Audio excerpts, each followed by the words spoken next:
Grabe, Claire Castro. Ano ba yung paulit-ulit mong sinasabi na no oil crisis at sufficient supply lang daw? Kitang-kita naman ng buong Pilipinas na nagmamahala na ang presyo ng langis. Diesel umaabot na sa 114 pesos per liter. Gasolina papalapit na sa 96 pesos sa Metro Manila. At ang hikes na 20.40 hanggang 23.90 pesos sa diesel lang nitong linggo. Parang araw-araw na lang tayong binabarat sa pump. Dagdag na 30 hanggang 40 pesos o higit pa sa full tank.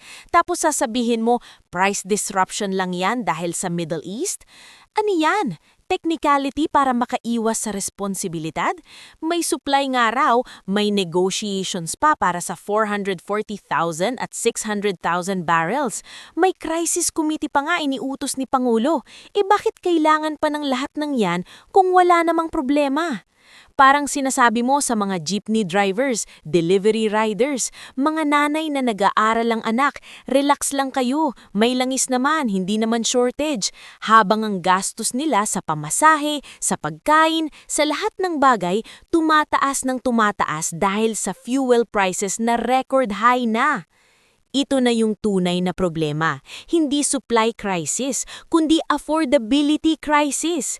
Economic hardship na yan para sa ordinaryong Pilipino, hindi lang disruption.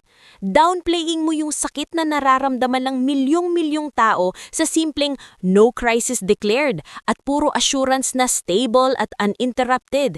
Parang gaslighting yan. May stock nga, pero sino bang makaka-afford ng walang hirap?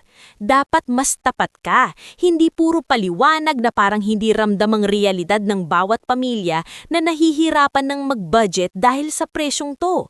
Sa totoo lang, mas nakakainit ng ulo yung ganyang klasing pahayag kaysa sa mismong pagtaas ng presyo.